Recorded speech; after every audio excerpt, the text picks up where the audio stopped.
Well, I'm not a full professor, so no one's going to bolt here. Yeah, mic's not loud enough? Is that good? All right. Thank you all for coming. My name is Randy Munn. I'm the Chief Deputy District Attorney. I've been with Carson City. This is my fourth year. Little resume. I have about 14, almost 15 years with the State Attorney General's office. During that time, I did a lot of work on open meeting law matters. And in fact, that's where Neil Rombardo and I met. And I did supervise his work and edited his open meeting law opinions because he was the open meeting law prosecutor.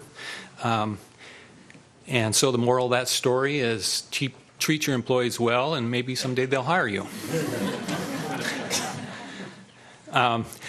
So the open meeting law is not rocket science, but if you don't work with it all the time, it can be kind of frightening. And so what I want to do is try and go through the open meeting law in such a way that it'll be practical for you, that it'll give you tips so you will not be caught blindsided by just making an ignorant mistake, because that's normally what happens is you just do something without any malice and all of a sudden you're way out on a limb and someone says, dude, you're violating the open meeting law.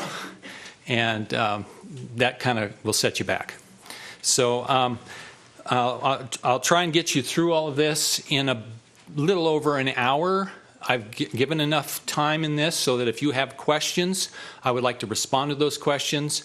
I'll try and repeat them over the mic so that everyone can hear the question, and they are recording this so individuals can view this without personally attending this class.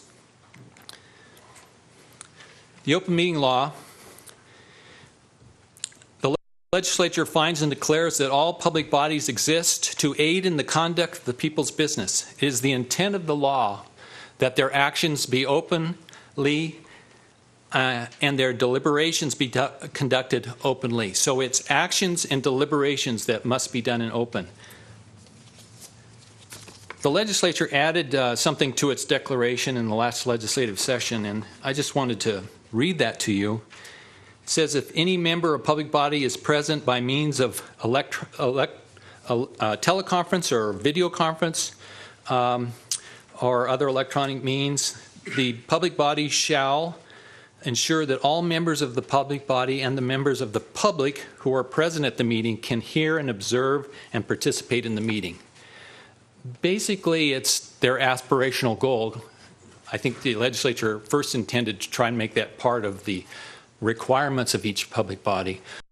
But they put it in this declaration statement, basically saying if you're going to have someone who can't make a meeting calling in, it should be devised in such a way that that individual can be heard by everyone, and vice versa, when the public speaks at public comment, that individual can hear them. And so that's a technical issue. What we do here at the Board of Supervisors is we set up one of these mics with a phone, and someone manually controls on and off so that it can receive and also communicate to everybody through this system and get into the television process. So keep that in mind for any public bodies.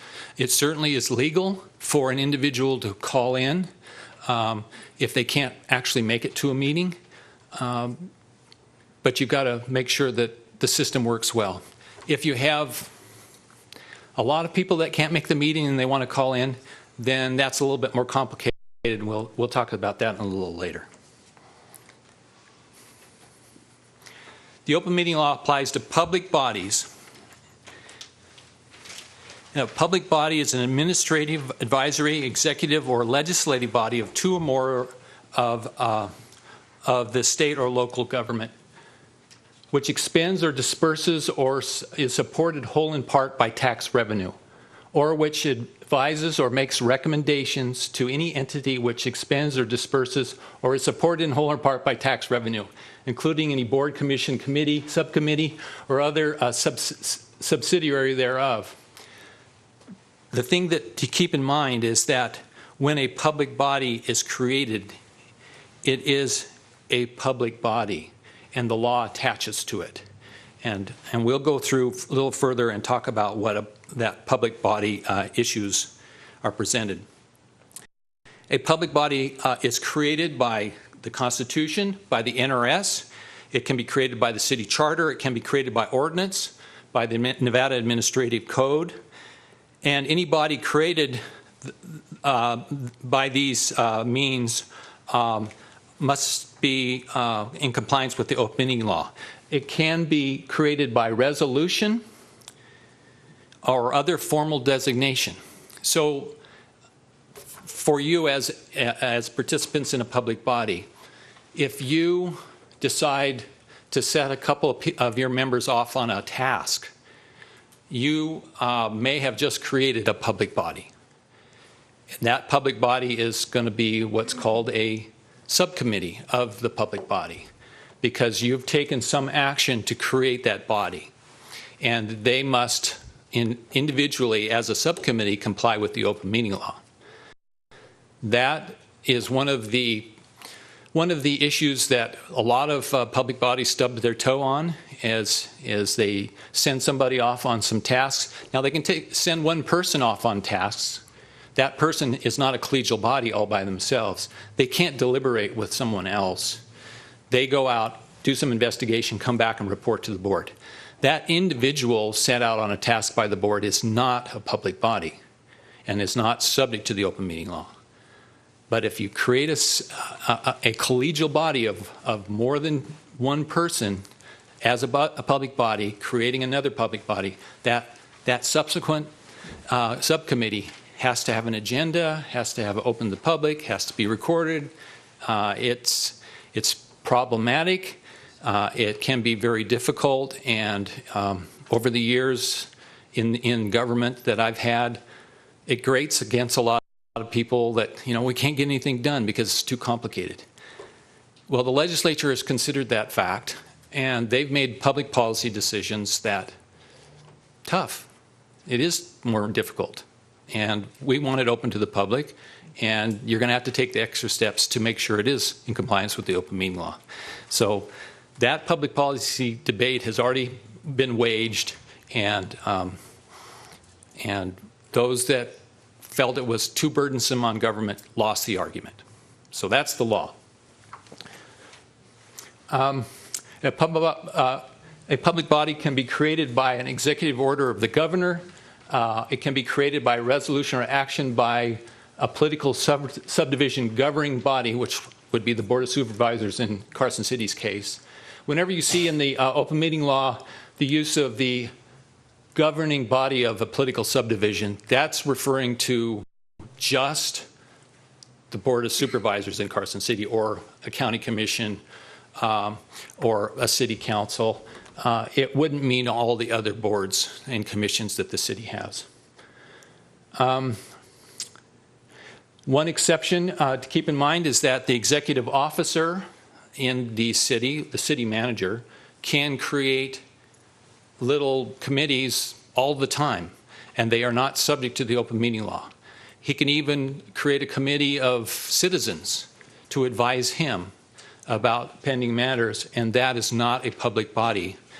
It is excluded because of essentially the common law of the open meeting law. That it has been construed that this law regulates the actions of public bodies, not the actions of chief executives, except for expressly in the case of the governor, because the governor used that for years to create entities, and the legislature finally said, look, we're going to have to put some parameters around that because the governor has so much power to create such large public bodies that they wanted it to be subject to the open meeting law. But the legislature has not reached down to local government and the executive function of local government to impose that requirement upon them yet, unless it gets abused. The key case that involved that issue was out in Fernley, where they were looking for a city manager, and basically the board assigned to the mayor the opportunity to basically appoint a citizens committee to screen applicants. And because in their form of government, their mayor is like the executive department of that city, the Attorney General's office found that that was an executive committee appointed by the mayor, not by the full board of Fernley City Council. And so it was exempt from the open meeting law.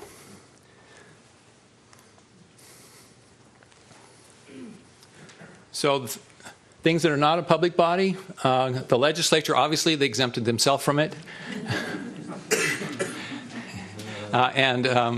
There's a lot of backroom humor about that. Frankly, I think they realized that they would really struggle if they had to operate under this law.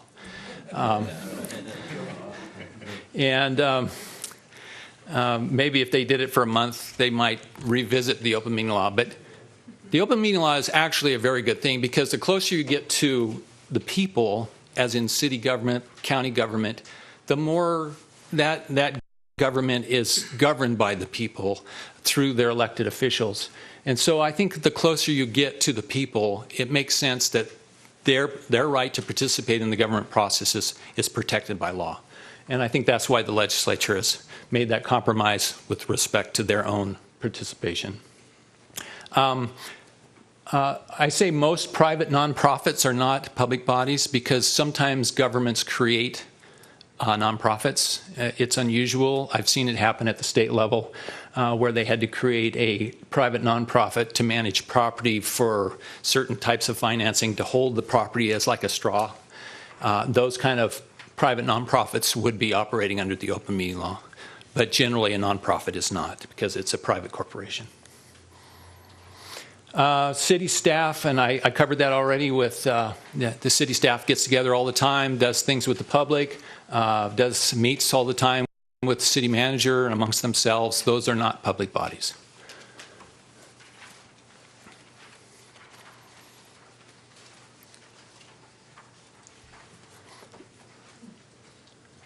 Except as otherwise provided in the paragraph, a public body means a gathering of members of a public body at which a quorum is present to deliberate towards a decision or to take action on any matter over which the public body has supervision, control, jurisdiction, or advisory power. So that's a meeting. And at a meeting, you can see there are certain elements that must happen. So, for example, it's possible you have a quorum of your public body sitting in this room. So the issue is are you engaging in a meeting without having posted an agenda, and should there be public comment? The analysis would be through the elements of this. Well, yeah, you have a gathering of members, and there's a quorum present, but are they present to deliberate towards a decision or take action on any matter that the public body has supervision, control, or jurisdiction over? No. So it doesn't meet the definition of a meeting, and therefore it doesn't violate the open meeting law for you to gather together in a training circumstance like this. The issue evolves over that. Well, say, well, I can take the technical definition. Well, we're all sitting at coffee and we're talking about golf. So we're not really gathering to talk about the business of the board. But the perception of the community is, well, why is that quorum of the board sitting over there having coffee every morning? Are they talking about the business that they should be doing in public? The issue for anybody that serves on a board is to avoid circumstances where there's an appearance of impropriety that you're violating the open meeting law, because anybody can complain, and that puts in motion some wheels at the Attorney General's office that makes you have to defend yourself. And it's hard to defend yourself when all the alleged guilty parties are the only ones that can testify as to what you did. It makes it difficult to defend yourself. So avoid circumstances that someone could allege falsely that you're violating the open meeting law, because it's just not worth the grief.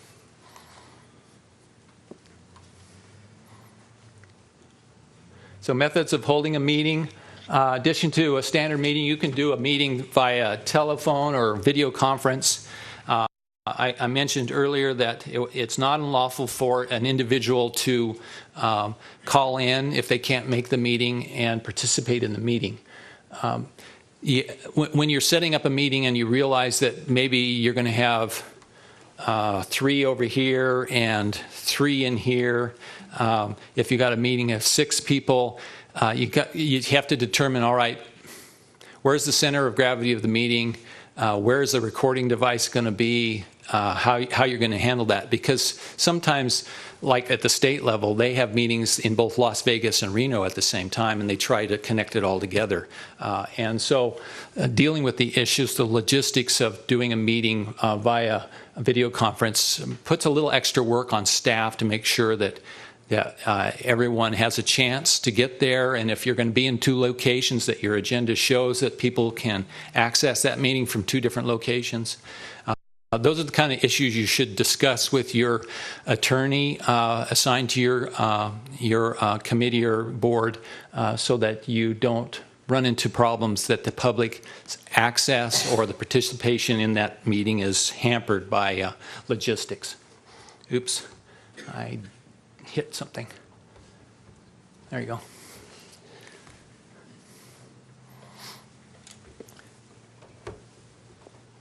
Also in the definition of a meeting is a series of gatherings of members of a public body at which less than a quorum is present,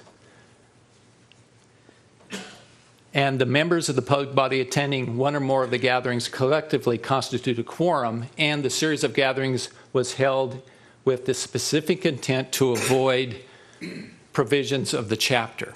This is what's called a serial meeting, or a walking quorum is one of the slang phrases for it.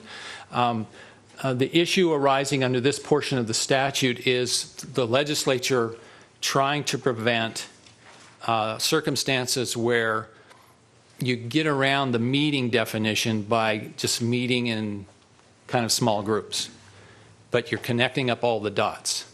And really, this came out of a case with the Board of Regents, where they where the Nevada Supreme Court basically said, look, you can't.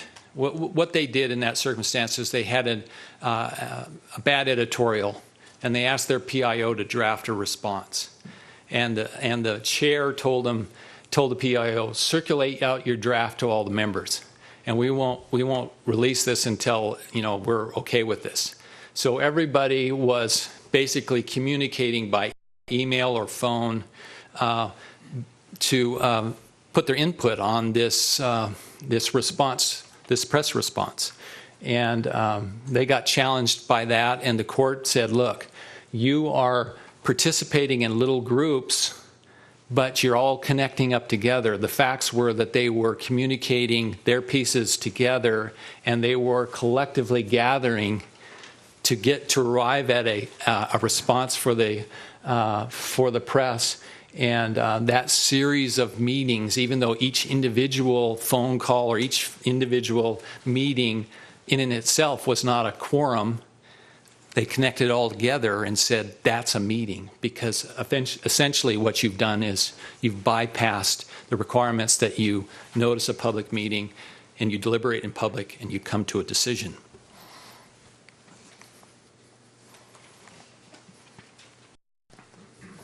You can't allow your electronic media to become the trap for you, where you because it's so easy to use that electronic media. But be aware that the case law in Del Papa v. Board of Regents says that you can privately discuss matters, and you can even lobby for votes. So the issue becomes the difference between a serial connection and lobbying for votes. And I've spent a lot of time thinking about this. I've dealt with cases that involved it. I've dealt allegations where someone says you're engaging in serial communications, but it's balanced against your right to lobby for votes. So let's just walk through that as a practical matter. You have a position, you sit on a board or a public body, and you have a position that you want to advocate to the other members.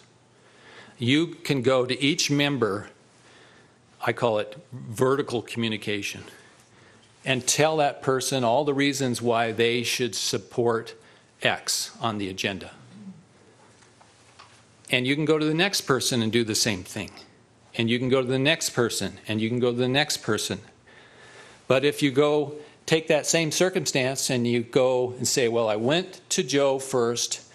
Now I'm talking to John, and I say, John, Joe said X, Y, and Z, and he's with us. What do you say? Are you with us? You've just crossed the line from lobbying to serial communication, where you're connecting people together and you're involving yourself as a conduit of essentially a group collective decision. That's where people get in trouble, and where they really get in trouble is with their email. Because you sit on a board and you get stuff flying at you all the time on email, and you might send something out to the other board members on an email. I recommend that whenever you communicate horizontally to your board members, that you use a blind CC. So essentially you send an email to yourself and blind CC all the members on the board. That way they can't accidentally hit reply all, because what happens is you pop off an email and no one else knows what everybody else is doing, and everybody's reacting to your email, and you could have simultaneous responses from more than a quorum. And you've just created a prima facie case that you violated the open meeting law. Because essentially you've all collectively gathered in an email form to communicate about an issue or deliberate an issue that's relevant to the board. It happens all the time that for example, I or the city manager sends stuff out to the board of supervisors on a blind CC, saying just keeping them informed of issues. And our instructions and how we've trained them as well is, don't do a blast response to things. You can deal with the city manager. You can tell them your opinion. The city manager can lobby you on an issue. Staff can talk to board members and talk to them about issues. Board members can talk to each other about issues. But once you take that information and you connect it together, then you have the risk of crossing that serial communication line. So keep that in mind and try and avoid that, because this fact pattern is essentially what happened in Del Papa v. Regent, even though most of it was telephone calls in that circumstance. The legislature has defined deliberate to mean collectively to examine, weigh, and reflect upon the reasons for or against the action. The term includes, without limitation, the collective discussion or exchange of facts preliminary to the ultimate decision. The key word, obviously, is collectively. And that collective, that definition essentially came out of case law, and the legislature, it's been in case law and it's been in the Attorney General's Open Meeting Law Manual for years. The legislature just last session actually codified it in the actual statute. So keep in mind that deliberations requires collective communication. Now, as we talked about in lobbying, clearly when two people are lobbying, there's some deliberation going on. But that, by definition, is not collective, because it does not ever get to a quorum unless you tie together all the pieces to a quorum. It sounds like a legal fiction. In part it is, because essentially it's up to you to make sure that you don't cause a violation of the open meeting law, and that you're complying with the spirit of the open meeting law when you're engaging in your right to lobby. If lobbying becomes a problem where the Attorney General feels like it's out of hand and it's being used as a pretext to engage in collective deliberations. And she has a few cases that comes through that she finds that people are abusing this. That's going to motivate her to go to legislature and close the lobbying loophole, which was created by the Nevada Supreme Court in this case of Del Papa. Respect your right to lobby, but don't abuse it, because eventually that'll come back to bite us.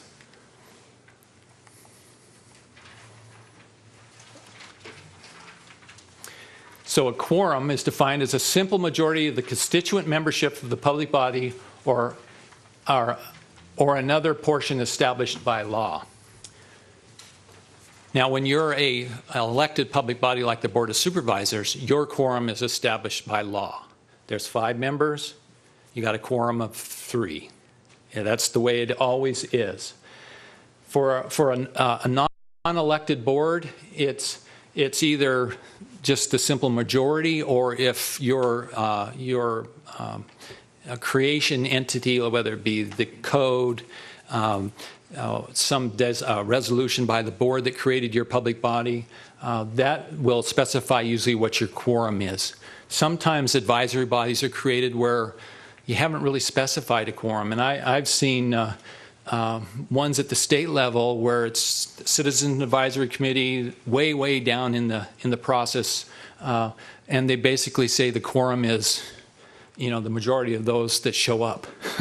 And essentially they build bylaws around that so that they can conduct their business and roll up some advice up through the organization and not be completely stripped of their authority because they can't seem to get, X number of people to show up at every meeting.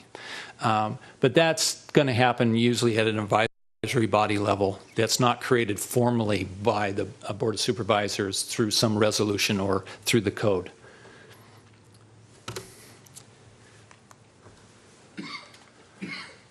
You all engage in social functions.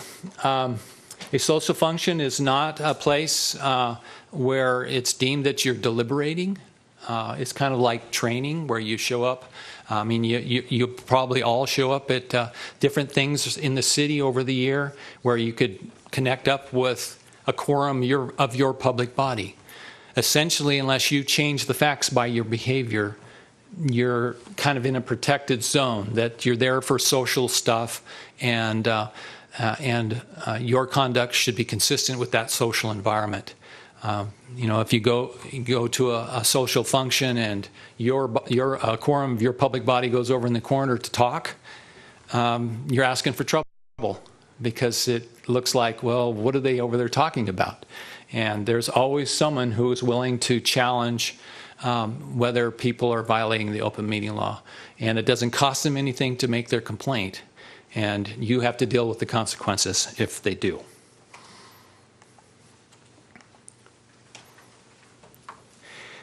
It is deemed a non-meeting to meet with your attorney to discuss matters regarding potential or existing litigation. It's a very narrow exception. That doesn't mean you can meet with your attorney about anything and talk to them.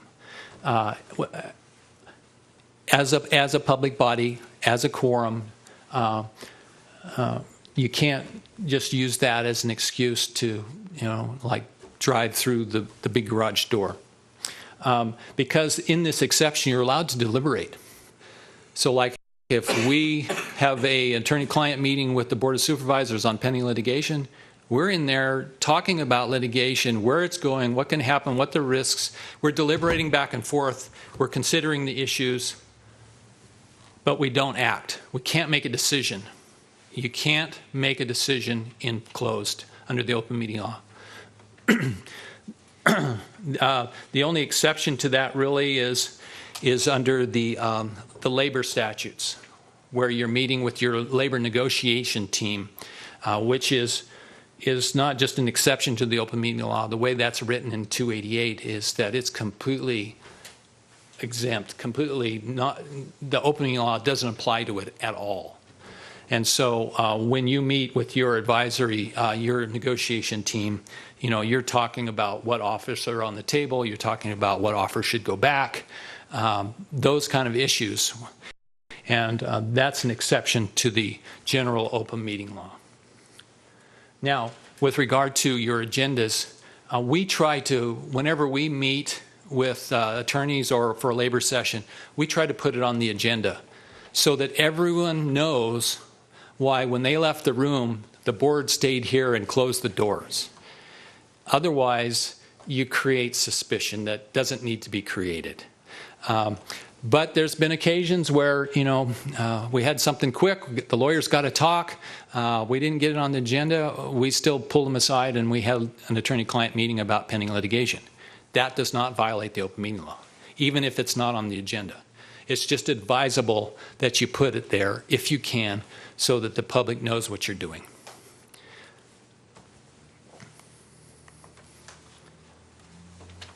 So what is action? Well, obviously, it's a vote. That's action. If you arrive at a decision or a consensus or a commitment or a promise, and it includes that whole notion of a serial communication towards something like that. So essentially, just because you didn't vote doesn't mean you didn't act. If you were in a quorum and you came to a consensus, that's action. When the board is saying, considering whether to amend the agenda, and no one has anything they want to change on the agenda, and they basically arrive at a consensus, and there's no action, no formal motion to approve the agenda, you still had action. A consensus was arrived at, and you moved on. That is as much as action as taking a vote. So keep that in mind, that the open meeting law doesn't allow you to get real technical about what is action and what is not.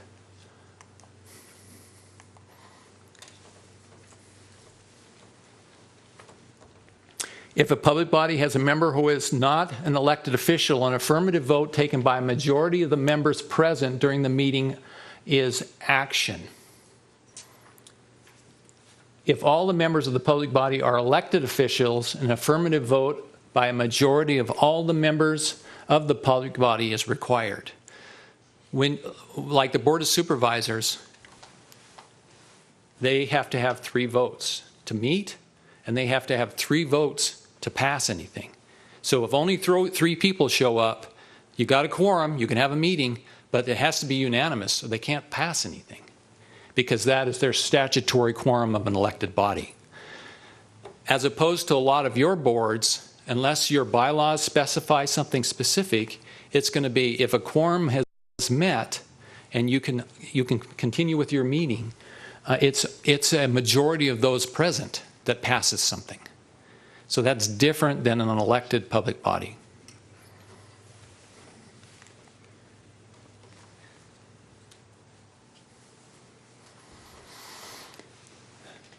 So the voting, sometimes we have ethical considerations that come up during voting.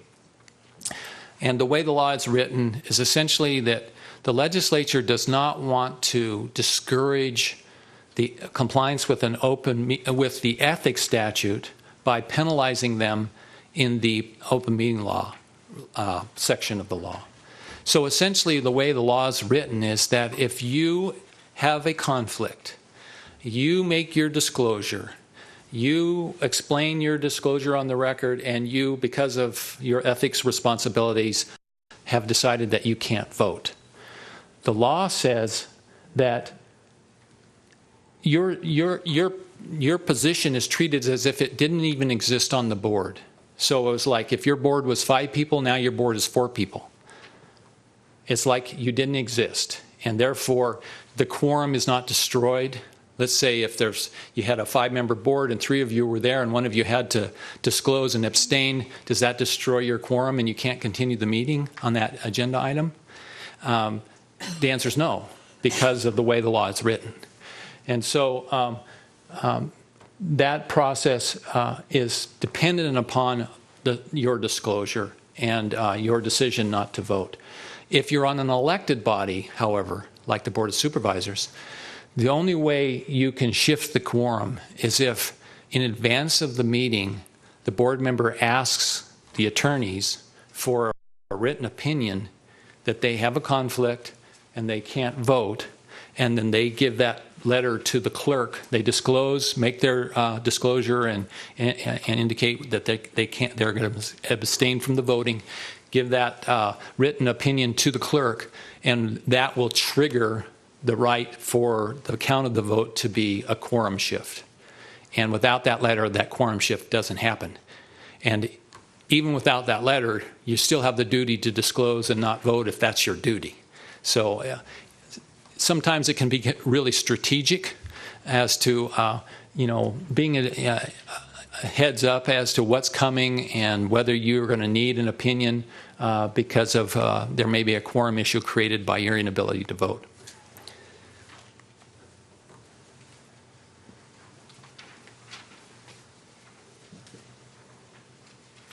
Now, that's basically the statute I just expressed to you. So obviously with the Board of Supervisors, the issue of quorum shift really, because of 5 members, you really have to have 2 people have a conflict for things to start get interesting. And it gets really interesting if you required a 2/3 vote. For example, the 1/8 cent sales tax that was just discussed last meeting and is on second reading tomorrow. If you had conflicts involved in that circumstance, then you would need letters so that you could protect the quorum, and you might get down to the last option there of a 3-2, 2/3 being 2 votes. But those are unique circumstances. They don't happen very often. But just be aware that that ability is in the law if you ever serve as an elected official. Okay, agendas. The science of building our agendas. We put a lot of resources into building agendas. I'm sure some of your boards may be, you may be building those agendas yourselves. You may have staff that supports you. You may be accessing the DA's office. Certainly at the Board of Supervisors level and a lot of the major committees, I actually would review that, or one of my staff who is assigned to a particular board would review those agendas before they're posted. Because there's certain elements that the agenda must have, it must be complete. If you're going to have action, it has to have magic words. The legislature put those magic words in there for possible action. The clear and complete and not vague requirement is a bugaboo for individuals. If they've not been down this road a few times and they're not real careful about how they draft an agenda item. I think Reno got stung on one last year because they were so close to the situation and they were dealing with the baseball park and some issue involved with the developer, that the way they described it on the agenda, the only person who knew what it was the people that were insiders. And the AG turned around and said, look, you got to renotice this because no one knows what you're talking about.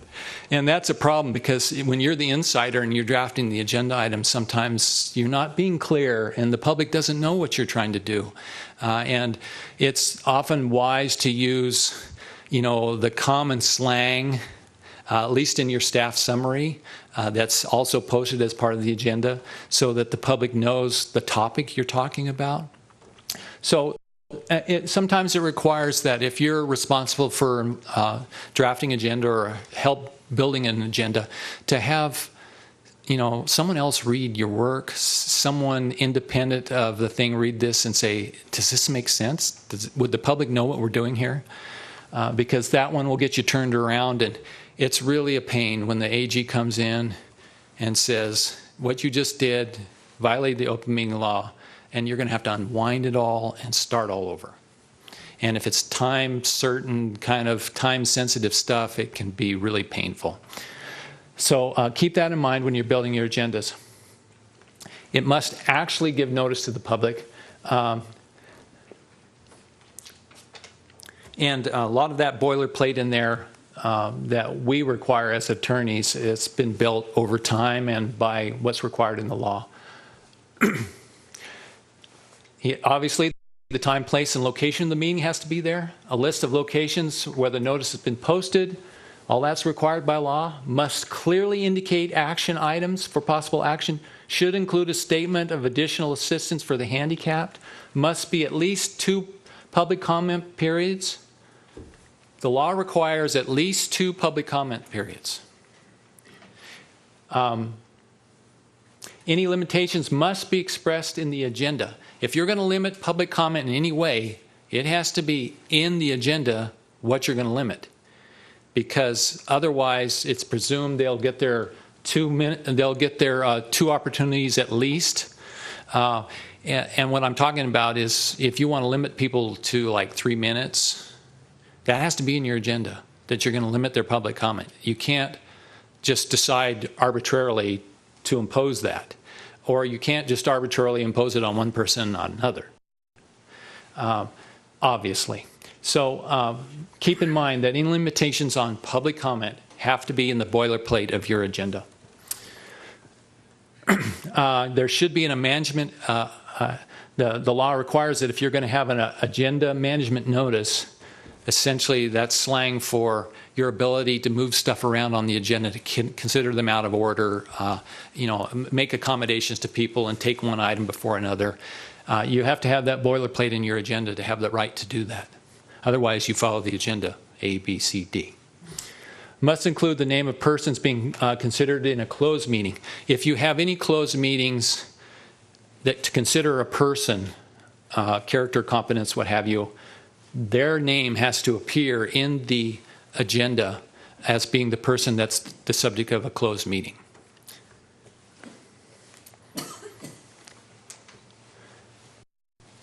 Now, public comment is not required on every agenda item.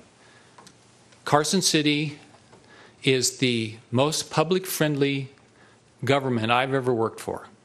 I mean, seriously. Carson City allows lots of public comment, lots of dialogue. I've been at board meetings where there's no dialogue at all. You get your 3 minutes and sit down. You don't get to ask questions and get a dialogue from staff or from the board. They'll just say, if you have questions, they'll assign someone to talk to you after the meeting or when your agenda item's done. I mean, Carson City is community friendly in the way they conduct public meetings. There has to be at least two. So in Carson City, we do at least 2, and we also provide for individual item testimony or public comment. And we put in the boilerplate as appropriate, as the chair might determine, because you might have a circumstance where you're dealing with someone's appellate rights, and they're disputing parties, and they're putting on their case, and they're going to be a rebuttal case, and then the staff is going to put on their case. In that circumstance, maybe it's not appropriate for the public to be meddling in their due process. And so the chair might say, we're not going to have individual item public comment on this one. They could still talk about it at the beginning or the end, but that's the call. That limitation is in the boilerplate for your public comment section in the actual posted agenda. So at least 2. One is about stuff that's on the agenda. You have to have at least one where they can talk about any subject. So in one of those public comment periods through your meeting, there ought to be at least one where they can talk about a blue moon or whatever they want to talk about, because that's the law. Randy, I have a question for you. Question. If you don't have on the agenda that you can impose a 3-minute time limit, can that be on the discretion of the chair to state that even though it's not written in the agenda? The law would require that it would be in your written boilerplate for limitations on your public comment. So without that in your agenda actually published in there, then when you try to do it, the lawyer would say, I'm sorry, you can't do that, Mr. Chair. because it's not in your boilerplate.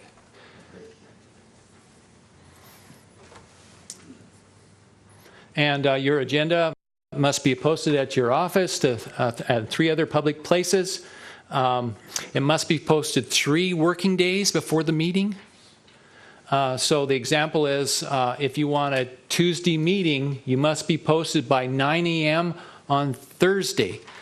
If it's posted by 9 a.m. on Thursday, you can count Thursday. If it's posted at 9:01 on Thursday, you can't count Thursday. And so you can't get your 3 working days before Tuesday. So that's sometimes, people stub their toe on that, and they eventually call the DA's office and we say, sorry, you're going to have to repost. Because essentially, if you go ahead and meet, the AG can void everything you're doing. It could be a willful violation of the open meeting law. I mean, a lot of things could flow from that you don't want. Okay, an agenda must be timely given to persons who have requested it. Obviously, you're aware that individuals can get on a list that they want agendas sent to them, and they are provided with an agenda as they are posted. Effective January 1st, but there's not full compliance required until July 1st of this year. Under a bill from last session, local government bodies must post agenda notices on the State Department of Administration's website. That may be news to all of you. We have had IT contact the State Department of Administration. They are not ready yet. It hasn't happened yet. When the state is ready, we'll be communicating out through the city manager's office that you're going to need to make sure your agendas are posted with this State Department. They're going to have a separate website for them so that all local governments' agendas appear on the state website. That doesn't mean all your supporting material. That's just your agendas.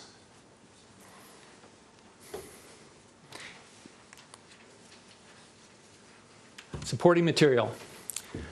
Before the meeting, supporting material must be available over the counter at the office. An agenda notice should have boilerplate in there as to who to contact if you want the supporting material. That's a new requirement. That the boilerplate in your agenda must say, who do I go to get supporting material? On the day of the meeting, there has to be at least 1 copy present at that public meeting. That can become a problem because the first guy in the door grabs your public one. Sometimes it's best to put it in a binder and say that this is the public copy. Do not take. Leave here on the table. And sometimes, if you anticipate you're going to have a lot of public input, you might make more than 1 copy. Though it can be burdensome if you have a huge agenda with lots of attachments to have more than 1 set of attachments. We're talking a lot of paper in some circumstances. Board of Supervisors ones can get this thick. So keep that in mind. When the supporting material is made available to the public body, the law says it has to be available to the public at the same time. So that becomes a logistics problem for staff to make sure when the board gets their packet, that packet's ready to go to the people. And sometimes that creates tension with your boards because they're not getting their information as soon as they would like to see it, because it's a lot of work to go through a big packet. And the sooner they get it, the sooner they can get to work on it. But as I say, it's a practical issue, making sure that everything's ready to go to the public at the same time as it's going to the board. If there's confidential material in that packet, certainly that stuff is going to have to be dealt with and redacted out. It may be going to your board, but if it's going to the public, you got to be careful. And you don't want to be publishing, socials and IDs and proprietary information that is not available to the public, but the board needs to see it because it's part of what they're dealing with. If someone wants their agenda and supporting material issued by email, you have to have specific approval to use that. And you can't just send someone an email and says, I put it on the website, there's a link. That right to use a link is permissive from the individual requesting. They'll say, oh, that's acceptable, fine. Or they might say, no, I want a hard copy. They can do that. And that's the public's right. So make sure if you're just trying to save a lot of paper and just put links to all your supporting material on the website, that the people that you're doing that to have consented to receiving it that way. Best to keep some kind of a file. Emergency meetings, they shouldn't happen unless it's the statute is extremely narrow. Fire, flood, earthquake, major events that's going to be, just completely out of the ordinary. I think the city's last time they had an emergency meeting was after the waterfall fire, or the flood that happened right after the waterfall fire, where they had to meet quickly. And in that circumstance, the 3-day notice of posting, they could avoid that and meet quickly and do their narrow work necessary for that emergency.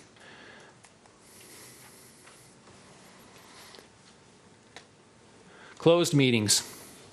Does anybody here do any closed meetings?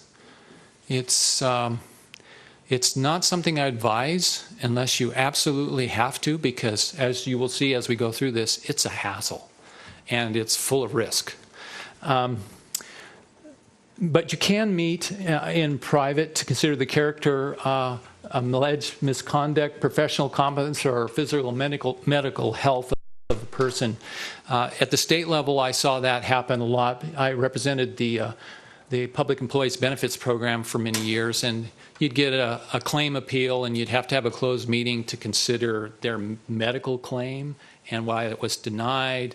And so obviously that would be something where you'd have to have a closed meeting because you've got confidential medical information.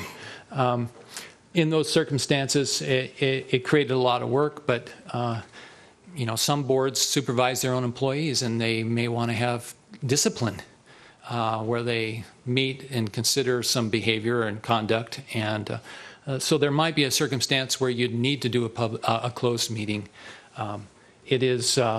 It is one of those circumstances, if you don't do it all the time, you make sure you get legal involved to help you go through the minefield.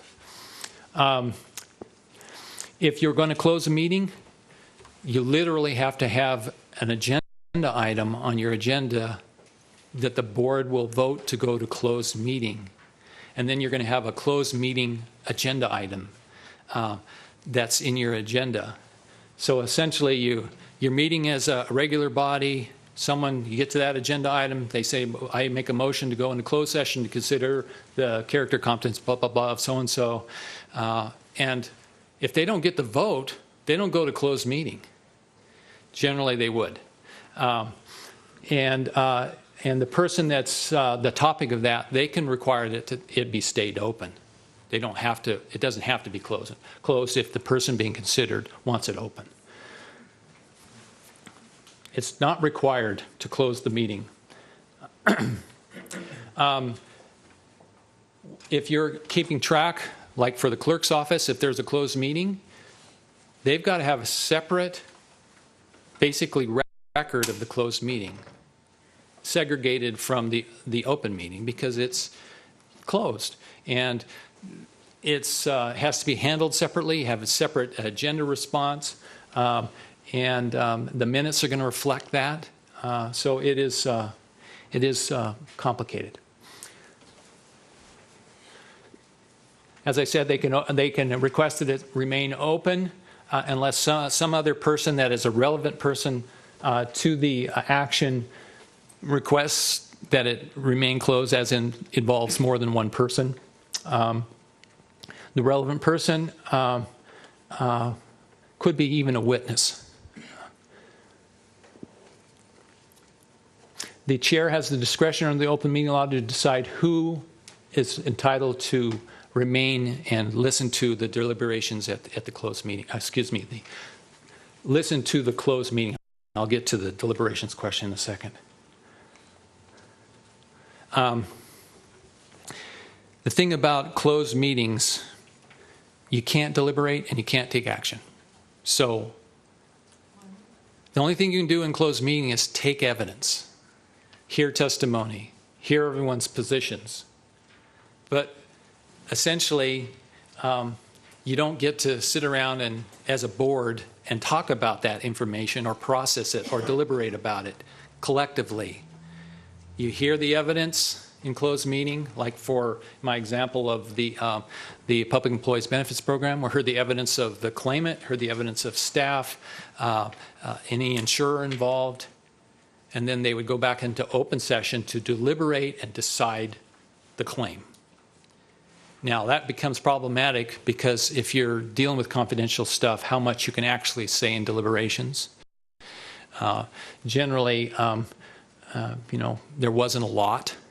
Other than to just kind of clarify that there was a discussion and that this is the basis of my motion. There's not going to be a lot of detail that comes out to the public, but that's the way the law is written, that in these narrow circumstances for closed meetings, that you can't deliberate or vote in private. And obviously you can't use the closed meeting to get around the other requirements of the law. Again, deliberation is defined, collectively examine, and collectively discuss. You can close a meeting if you have to administer exams. Some public bodies do have to do that. And appeals related to those exams also would have an exception for a closed meeting.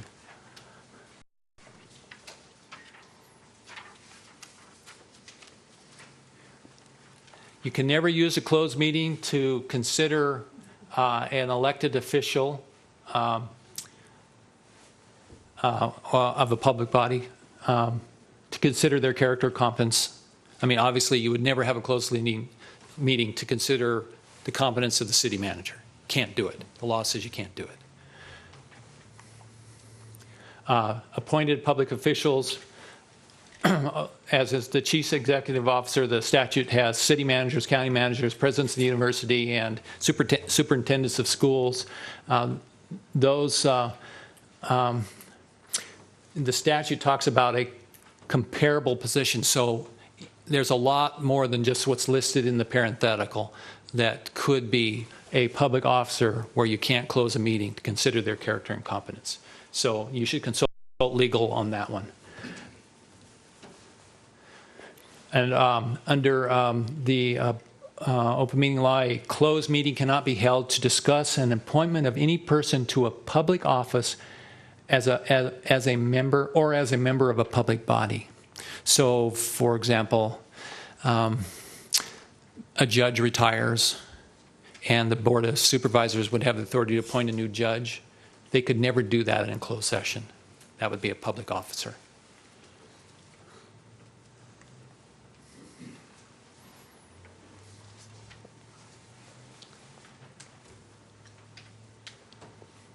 So when you close a meeting, you got to have a notice, and it must state the general topic concerning the person being considered. That the person may attend the closed meeting. That the person may have. This is a notice going to the person that is the object of the closed meeting. You're giving them this kind of lineup of information that they can have an attorney present or have a representative, and the person may present evidence and a written testimonial. Any casual or tangential references to other people in that closed meeting doesn't mean that they have to be given notice likewise. Because, I mean, if you're dealing with a personnel matter, it could involve a lot of other people. And if they're just tangentially related to this incident, they're not required, you're not required to give them individual notice of that closed meeting. If you have a closed meeting, you've got to give them at least 5 working days if you give personal service to them. And if you can't get to them to give them personal service, then you would have a 21-day 21 working day certified mail requirement before you could have a closed meeting regarding an employee or someone's character or competence.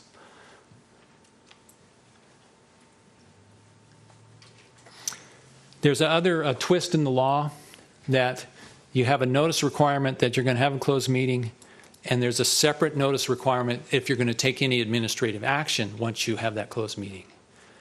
So generally what happens in that circumstance, you would put them all in one notice. That if it's a personnel issue and you're going to have a character competence discussion, you'd also include notice that there may be administrative action that's adverse to them, and include that in the notice. But that's a separate requirement under the open meeting law. That notice would say that administrative action may also occur at the same meeting. Such a notice fulfills both notices. All right, your meetings, they must be audio recorded or transcribed by a certified court reporter. That's what the statute says. Generally, we use audio recording. Board of Supervisors obviously are on the TV and they have a video recording. And that's sufficient. Certified court reporters, I've seen it happen at the state level. I think that happens if you went to the State Board of Equalization. There's probably a recorder there that records everything. And certainly at like the State Board of the County Board of Equalization, you could request a court reporter if you wanted one, but you'd have to pay for it. Your minutes to your meeting must be available with 30 working days. That can be a real challenge to comply with that for staff, especially if there's a lot of meetings going on. They work as hard as they can, the clerk's office, to try and meet that requirement.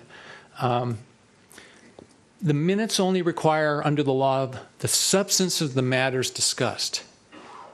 So understand that you're not necessarily going to get verbatim testimony in your minutes. That's going to be the judgment of the person that's the clerk's office or whoever's taking the minutes to decide what is the substance of the matter.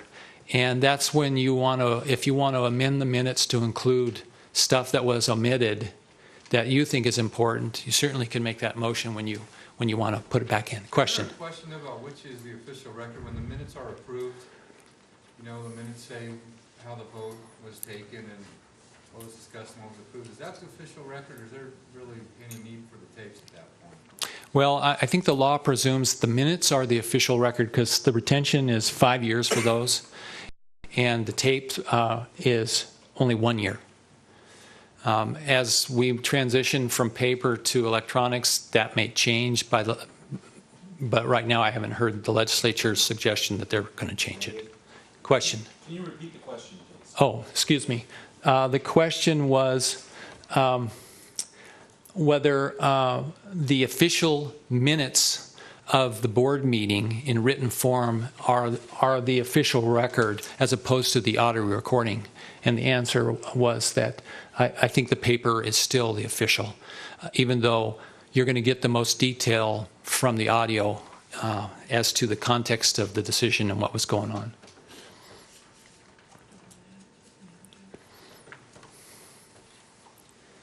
Obviously, if you have a closed meeting, the person that is the object of the closed meeting has to consent to the release of any minutes of that closed meeting.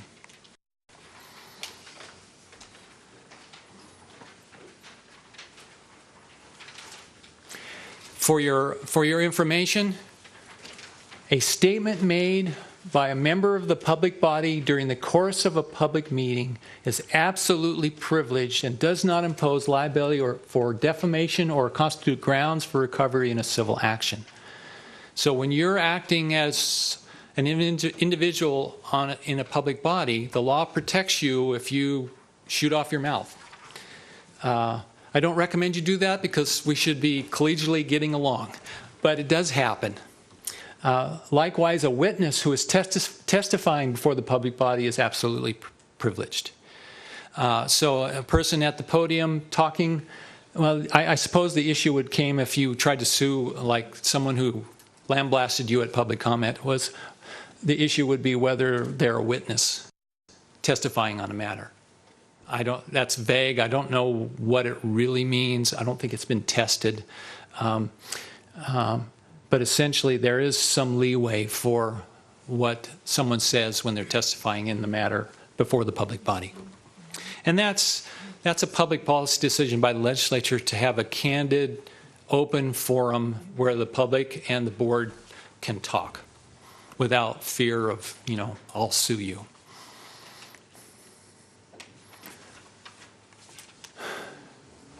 Violations of the open meeting law. The statute says if you violate, it's deemed void. However, that particular statute has never been tested whether it's just void and no one has to do anything because it's void.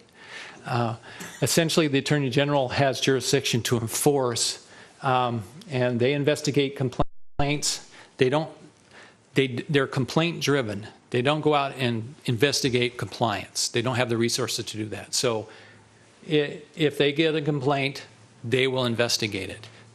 And essentially what happens is Zoom, complaints in, it's sent, like for the city, it's going to come a copy to the individual if they have their address and to the DA's office.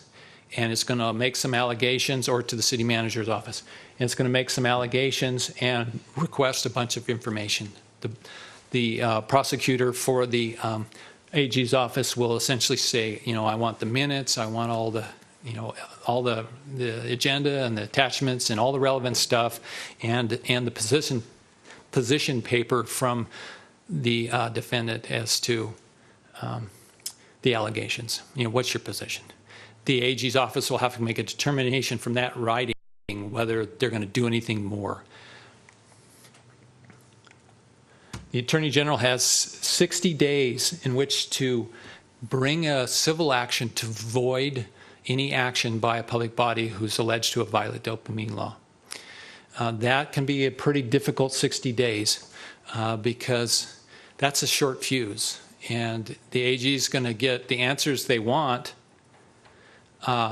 or you're going to be cooperative and forthright, or they'll file the lawsuit and then we'll talk about it later. It's having worked there for that many years and worked in the administration of these claims, the more forthright you are, the easier it is to resolve the issue. And it is the prosecutorial intent of the AGs that I've worked for, and I think I worked for 3, to seek compliance, not to prosecute people. They want compliance. They might leverage compliance through all means, including civil action. But even if they file a civil action, they're going to want to settle it if you want to settle it. They don't want blood. They want compliance.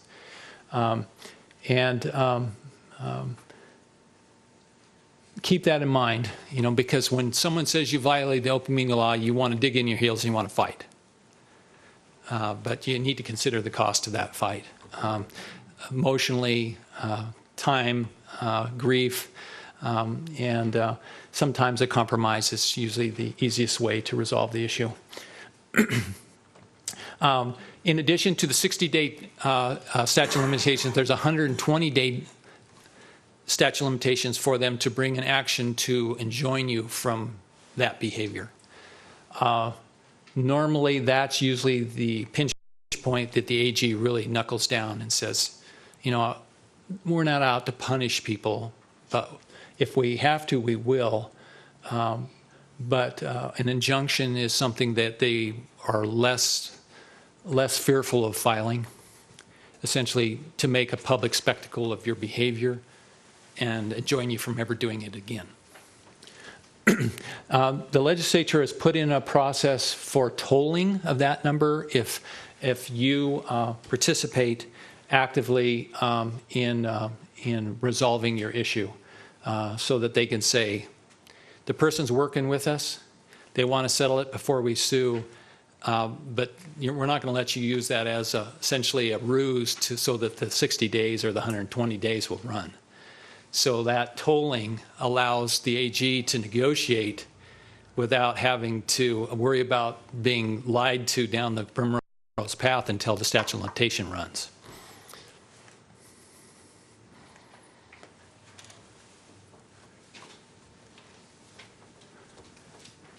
The legislature provides the AG discretion not to prosecute if it's in the best interest of the public, if there is essentially corrective action taken by you, you know, of your own volition. Essentially, what the laws encourage you is if you make a mistake in a meeting, let's say you made a mistake, you violated the open meeting law early in the meeting's not over, someone brings it up and you go, oh, I made a mistake. Then if you, before that meeting closes, if you bring the item up and correct your mistake, if it's possible to do so, then that's, the AG is going to look very favorably upon that. Or you could take corrective action on your next agenda or somewhere down the road within the time frame, I think it was 30 days, to correct an alleged violation. And if you do that, if you take that affirmative step to correct your violation, the AG is not going to, you know, be down your throat and cause you a lot of grief because she'll have the discretion not to do anything. She's always exercised that discretion anyway, but the legislature expressly put that discretion in the statutes last session. If you do a corrective action, it can only be prospective from the date of the new action. Obviously, you can't cure, let's say you had an item today that you did wrong, you want to correct it, you can't make it retroactive to today. It's going to go prospectively from the day you corrected it. So if you have a time-sensitive item, you can't fix it by doing that. But essentially, that's a prospective right to correct your violation. The law requires now that if the AG actually finds a violation, which is going to come in a written form, that you're going to have to include that as an agenda item on your agenda to acknowledge the receipt of that opinion of the AG. The law requires that you would have to parade her opinion of your behavior publicly. And the law says it's an acknowledgement and not essentially, it's not an admission of guilt.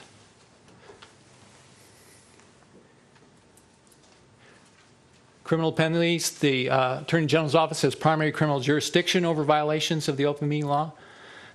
It is a criminal statute, it's a misdemeanor statute, and it's rarely used. I'm aware of only one incident where they used it, and it was in rural Nevada where someone was extremely obstinate and basically thumbing their nose at the AG's authority, and so they brought a criminal complaint. Very unusual. It's generally handled through the civil process. If you're criminally convicted of an open meeting law violation, the law says you're vacated from your seat. So that's not something you ever want to have happen, especially if you're an elected public official.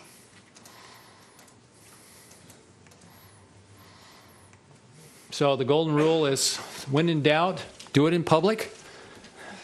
If you do it in private, you're going to have a problem.